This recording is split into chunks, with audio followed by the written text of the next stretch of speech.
ఈ సంవత్సరం కదా ఒకటి పాస్ చేశాడు, ఒకటే అమల్లోకి వచ్చింది. 6 పథకాలు పెట్టారు, బస్సు రాలా. మళ్ళీ వీళ్ళకి డబ్బులు కొంతమందికి పడుతున్నాయి, కొంతమందికి పడట్లేదు. అది 25 దగ్గర టైం ఉందన్నాడుగా, 25 తర్వాత మాట్లాడదాం. పడకపోతే అప్పుడు మాట్లాడదాం. ముందు తొందరపడి మనం ఏం చెప్పకూడదు గవర్నమెంట్ ఫ్రాడ్ అని. గవర్నమెంట్ ఫ్రాడ్ అయితే ఏం కనిపించట్లేదు. కాకపోతే ఒక సంవత్సరం ముందే వేయాలి, ఒక సంవత్సరం ఆపేసాడు. తర్వాత ఈ 2000 ఎందుకు కట్ చేసాడు? 15,000 వేయాలి కదా. 2000 అంటే స్కూల్ మెయింటెనెన్స్ కోసం కట్ చేసాడు. జగన్మోహన్ రెడ్డి 1000 రూపాయలే కదా కట్ చేసింది. ఇప్పుడు మరి ఇతను 2000 కట్ చేశాడు కదా, ఒక సంవత్సరం కూడా వేయలేదు కదా. అది ఒక 30,000, ఇది ఒక 4,000, 34,000 డబ్బులు ఉంది కదా గవర్నమెంట్ దగ్గర. మరి అవి కూడా పిల్లలకి ఇవ్వాలి కదా, ఎవరి పిల్లలకైనా ఇవ్వాల్సిందే కదా. మరి అది కూడా పాస్ చేయాలి కదా. ఫ్రీ బస్ అన్నారు, గ్యాస్ బండ్లు 100కి 40 ఇచ్చాడు, 60 ఇవ్వలేదు. మా సందులో 10 మందికి ఇచ్చాడు, 20 మందికి ఇవ్వలేదు. మరి అలా జరిగితే ఎలాగా కదా. వచ్చినప్పుడు అందరికి రావాలి, వర్తించాలి, లేనప్పుడు అందరికి ఆపేయాలి. ఆగస్టు 15 నుంచి ఉచిత బస్సు ప్రయాణం అంటున్నారు. అది ఇంకా రాలేదు కదా, లైన్లోకి రాలేదు కదా. లైన్లోకి రాకుండా మనం ఏం చెప్పగలం? మరి ఈ ఉచిత బస్సు ప్రయాణం పెట్టడం వల్ల ఆటో వాళ్ళకి ఇబ్బంది అని అంటారా? బాగా ఇబ్బంది అయిపోద్ది. ఆటో వాళ్ళు ఇంకా అసలు బతకలేరు. ఆ 10,000 జగన్మోహన్ రెడ్డి ఇచ్చేపోయి వాళ్ళకి నోట్లో పొట్టలో తినే అన్నం కూడా పోయినట్టే వాళ్ళకి. ఎందుకంటే నాకు బస్సు ఫ్రీగా ఉండి బస్సు ఎక్కుతా, ఆటోకి 10 రూపాయలు ఇచ్చి నేను ఎందుకు ఎక్కుతా రైతు బజార్లో నుంచి? మా ఆవిడని కూడా పంపిస్తాను కదా బస్సులో పొమ్మంట, ఆటోకి పొమ్మన్నా కదా. దానివల్ల ఆటో వాళ్ళకి ఇబ్బంది, పేదలకి బాగా ఇబ్బంది. తర్వాత ఇప్పుడు కరెంట్ బిల్ ఏంటి, డిపాజిట్ షాప్కి 4,000, 5,000 ఎక్స్ట్రా కట్టమంటున్నాడు. నాకు వచ్చింది 4,500 వచ్చింది అదనపు ఛార్జ్. దేనికి? అది డిపాజిట్ పెట్టమంటున్నాడు. డిపాజిట్ మన దగ్గర ఎక్కడ ఉంటుంది? కొట్లో వ్యాపారం చేసుకున్న వాళ్ళ దగ్గర. మనకేం లోన్లు గీన్లు కూడా ఇవ్వరు కదా. మనమే వాడి దగ్గర వీడి దగ్గర డబ్బులు ఎక్స్ట్రా తీసుకొని సరుకు పోషిస్తున్నాము. ఎక్స్ట్రా అది కట్టాలంటే కట్టలేం కదా. కట్టకపోతే ఫీజు తీసేస్తారు, అది కరెక్ట్ కూడా కాదు కదా.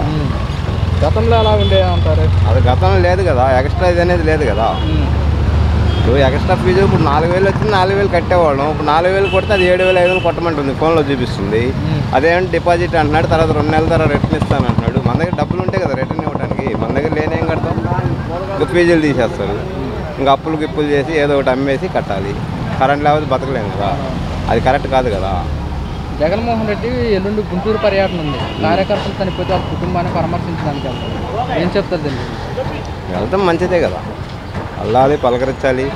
ఎప్పుడు ఒకే గవర్నమెంట్ ఉండదు, గవర్నమెంట్ మారుతుంటుంది.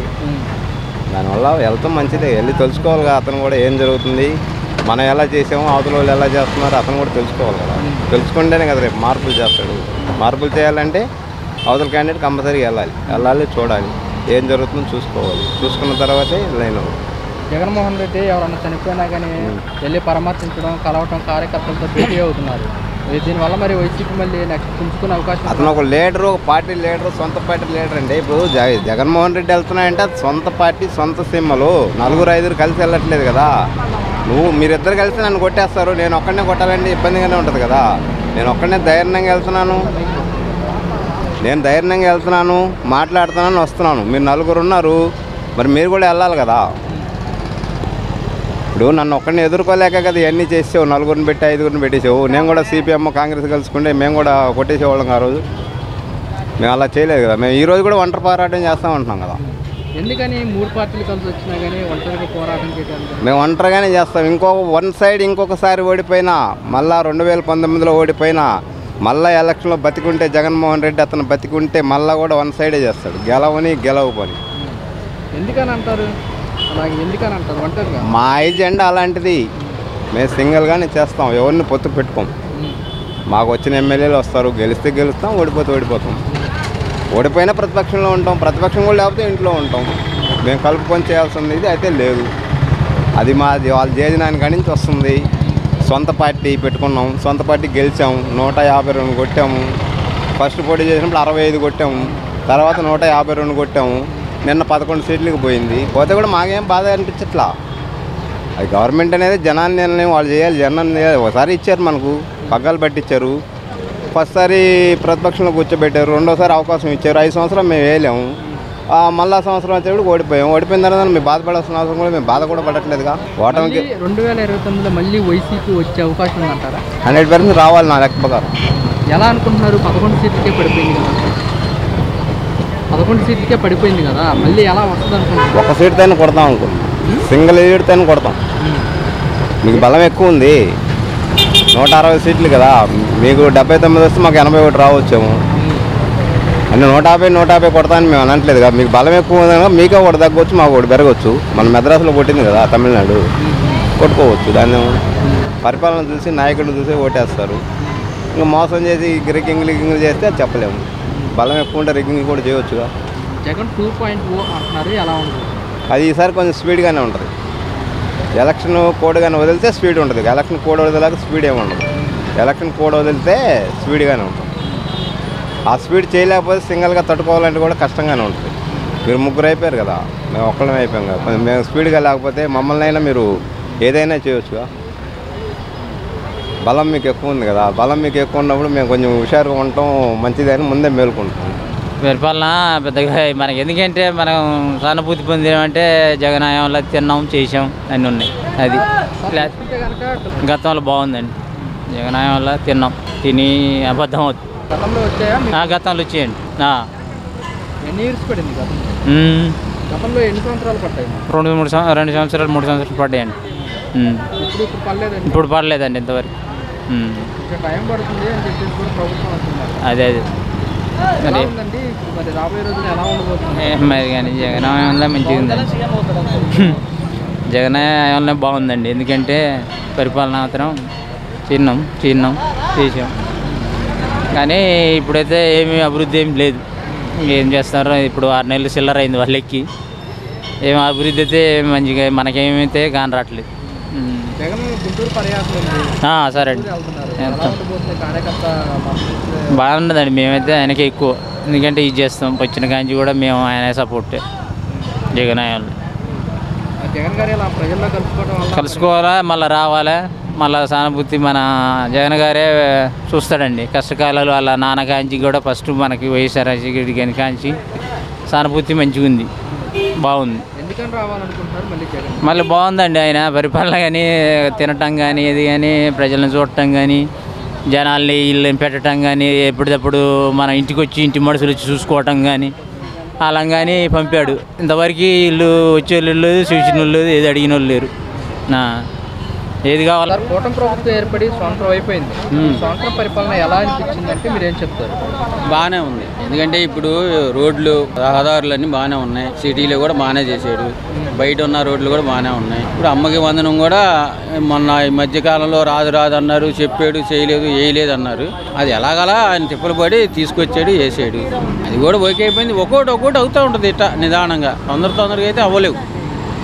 అయితే ఎన్నికల ప్రచారాల్లో 15,000 వేస్తామని చెప్పారు, తీరా వచ్చేసరికి 13,000 వేస్తారని వైసీపీ విమర్శిస్తుంది. మీరే అంటారండి. వాళ్ళు కూడా 15,000 అన్నారు ఫస్ట్. వాళ్ళు ఏం చేశారు, 13,000 వేసారు. ఆ సంవత్సరం వచ్చేటప్పటికి 1000 తగ్గించుకుంటూ వచ్చారు. ఆయన మెయింటెనెన్స్ కోసం 2,000 తగ్గించాడు. ఆ 2,000 మామూలు ఉన్నది, స్కూల్ మెయింటెనెన్స్ ఉందిగా, మరి వాళ్ళకి ఇవ్వాలి కాబట్టి చెప్పాడు. అందుట్లో అబద్ధం ఏముంది? 15,000 అన్న వాళ్ళు 15,000 వేయలేదుగా, 15,000 చెప్పాడు. ఆ 10,000 ఎవరి జేబులోకి వెళ్ళలేదుగా, స్కూల్కి వెళ్తున్నాయిగా. లోకేష్ గారి జేబులోకి 2,000 వెళ్ళి అని చెప్పేసి కూడా అంటే లోకేష్ గారు దీన్ని స్పందిస్తూ నేను రెడీగా ఉంటాను రండి అని చెప్పి ఆయన 2,000 ఈ 2,000 కోసం ఆయన చూస్తున్నాడు ఏంటి, కావాలని. ఏది పిల్లలకి ఇచ్చే 2,000 కోసం కావాలని మనం అనుకోవడం తప్ప ఈ 2,000 తీసుకొని ఆయన జేబులో పెట్టుకోవాలా? ఇంకా మిగతా లేవా? తెలవకుండా ఎన్ని పెట్టుకోవచ్చు? అదంతా ఏదండి, అలాగ అనాలి. ఏదో ఒకటి పెట్టాలంటే మనిషి మీద ఏదో ఒకటి చెప్పాలి. దానికోసం 2,000 తీసుకున్నాం అంటారు, 3,000 తీసుకున్నాం అంటారు, 5,000 తీసుకున్నాం అంటారు. ఇచ్చాడు కాబట్టి ఏదో ఒకటి కడుపు మంట. ఆ 2,000 అయినా ఇచ్చాడు. పిల్లలందరికీ 4 పిల్లలు ఉన్నారు, 4కి ఇచ్చాడుగా. మరి ఏది పెచ్చింగ్, ఏది రేటింగ్? నువ్వేం ఒకరికే ఇచ్చావు, నువ్వు 4కి ఇచ్చాడు. తగ్గితే మాత్రం ఏమైంది? 2,000 ఒక కుటుంబంలో 8,000 వెళ్ళినప్పుడు ఆ లెక్కలో 2,000 కోసం నువ్వు చెప్తున్నావు. మరి ఒక 4 ఉన్నారు, 4 × 40, 4 × 12, 52. అంతకుముందు ఎంత? 15 ఎక్కువ, 12 ఎక్కువ, 52 ఎక్కువ. మరి ఇప్పుడు సీఎం గారు చెప్పిన మాట నిలబెట్టుకున్నారంటారా? నిలబెట్టుకుంటానే వస్తున్నాడుగా. నిలబెట్టినట్టే ఇంకా అన్నీ నిలబడిపోతాయి అంతే. రాజధానిలో కూడా నిలబడుతున్నాడు. కాకపోతే ఆయనకి ఎందుకు ఈ పాటు ఈ వ్యవహారం అంత దూరం పోయి చెయ్యాలని అన్న పని ఉంది ఆయనకి. రాసుకోవాలి, దోసుకోవాలనుకుంటే. జగన్మోహన్ రెడ్డి గుంటూరు పర్యటన ఉంది ఎల్లుండి. కార్యకర్తలు చనిపోతే వాళ్ళ దగ్గరికి వెళ్ళి పరామర్శిస్తానని చెప్పేసి కూడా అంటున్నారు. పుచ్చుకోమనండి. అంత అయిపోయినాక నేను తుళ్ళూరు వెళ్తా, గుంటూరు వెళ్తానంటే ఎందుకు? అంతకుముందు కూడా తిరగొచ్చుగా మామూలుగానే. ఎవరు వద్దన్నారు ఆయన్ని? ఇప్పుడు నువ్వు ఉన్నావు, నువ్వు మామూలుగా ఈ మీడియా మీద ఈ మార్కెట్కి వెళ్తావు, ఆ మార్కెట్కి వెళ్తావు, అన్ని మార్కెట్లకి వెళ్తావు. అలాగే ఇల్లు వీళ్ళు ప్రత్యేకంగా నేను మోందనని ఒక ఇద్దరు ముగ్గురు నలుగురు ఐదుగురు భోజనం చేసుకోవాల్సిన పని లేదు కదా. నార్మల్గా వెళ్తే నార్మల్గానే అదే వస్తున్నాడు చూస్తున్నాడు మన మంచి చెడ్డ అడుగుతున్నాడు చెప్పుకుందామని చెప్పి నీ చుట్టే తిరుగుతాడు.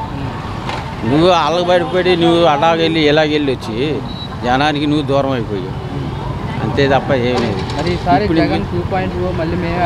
సరే ఎవరే నేను కూడా వచ్చినప్పుడు నేను కూడా వస్తా. 2.4 నాదంట, నా 7 అంటే నీ 6 నా 10 అంట. అది కాదు సమస్య. రేపు జనంలో ఎవరైతే మెరుగ్గా ఉన్నారో ఎవరైతే చేశారో వాళ్ళు కళ్ళు మూసుకొని ఆ నిమిషంలో ఏం జరిగిందో తెలియదు. అదే లెక్క. మనం చెప్పుకున్నాయి లెక్కలు కాదు. ఎవరు మంచి చేస్తే వాళ్ళకి వేస్తారు. నాకైతే ఇప్పుడే పనులు జరుగుతున్నాయి కానీ అంతగా ఏమనిపించలేదు ఏడాది పరిపాలన మీద. తల్లికి వందనం ఇవి పెట్టారు కానీ ఇంకొంచెం బెటర్గా ఉంటే బాగుండేది స్కీమ్స్. ఇప్పుడు చెప్పిన మాట ప్రకారంగానే 15,000 చెప్తారు, 3,000 అకౌంట్లో పడుతుంది. అవును, 2,000 తీసుకున్నారు. దీని మీద కొంతమంది విమర్శ కూడా చేస్తున్నారు. విమర్శలు ఉంటాయి, ప్రతి విమర్శలు ఉంటాయి కదా. దాన్ని పాజిటివ్గానే తీసుకోవాలి, నెగిటివ్గా తీసుకోకూడదు. అది స్కూల్ మేనేజ్మెంట్కి వాళ్ళు తీసుకుంది, ఇలా సొంతగా ఖర్చులకి ఏం కాదుగా తీసుకుంది. ఎలా అనిపించింది అన్న ఈ 1 year పరిపాలన? రాబోయే రోజుల్లో ఎలా ఉండబోతుంది? చెప్పానుగా, పర్లేదు. ఈ నెల చూసుకుంటే కనుక జూన్ 20న అన్నదాత సుఖీబాబు కూడా వేస్తామని చెప్తున్నారు రైతులకు సంబంధించి. ఎలా అనిపిస్తుంది? అది వేయాలి కదా, వేస్తారని నమ్మకం ఉంది. ఎలాగో ఈ ఏడాది పరిపాలన ఇది కంప్లీట్ చేశారు కదా, తల్లికి వందనం ఇచ్చిన వాటి ప్రకారం దాన్ని కూడా నెరవేరుస్తారని నాకు నమ్మకం ఉంది. అలా చూసుకుంటే కనుక ఆగస్టు 15 నుంచి మహిళలకు ఉచిత బస్సు ప్రయాణం పెట్టచ్చు. తెలంగాణలో పెట్టారు లేదా, ఇక్కడే పెడతారు. మరి దీనివల్ల మరి ఆటో వాళ్ళకి ఏమన్నా ఇబ్బంది అంటారా?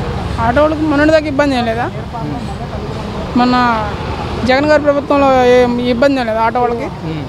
కేసులో ఏం పెట్టలేదా? దేన్నైనా పాజిటివ్గా తీసుకోకూడదు, నెగిటివ్గా తీసుకోకూడదు, పాజిటివ్గా తీసుకోవాలి. ఎవరు చేసినా మంచిగా చేస్తారు, ఎవరికైనా మంచిగా చేయాలని చూస్తారు. జగన్మోహన్ రెడ్డి ఎల్లున్న గుంటూరు పర్యటన ఉంది. ఎల్లున్న కార్యకర్తనే పరామర్శించడానికి వాళ్ళ కుటుంబాన్ని పరామర్శించడానికి వెళ్తున్నారు. ఏం చెప్తారు? ఆ ప్రభుత్వం మీద ఈ ప్రభుత్వం పర్లేదు, బాగుంది. ఏ విధంగా అంటారు? ఏ విధంగా అంటారు?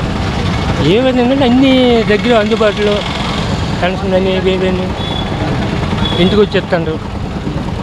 కూరగాయలు తక్కువ, రేట్లు తక్కువ, అన్నీ బాగున్నాయి. రోడ్ల విషయానికి వస్తే ఎలా ఉందంటారు? రోడ్లు అంటే ప్రస్తుతానికి మా ఏరియా పర్లేదు. గతంలో ఎలా ఉంటాయి రోడ్లు? అప్పుడంటే మనకు తెలియదులేండి. మరి ఇప్పుడు సీఎంగా చెప్పినట్టుగానే అంతమందికి పిల్లలంటే అంతమందికి 15,000 వేస్తామని చెప్పారు. వేసారు. ఎలా అనిపిస్తుంది? పడిన వాళ్ళు పండుగ చేసుకుంటుంటే పడిన వాళ్ళు లేటుగా పడతాయి.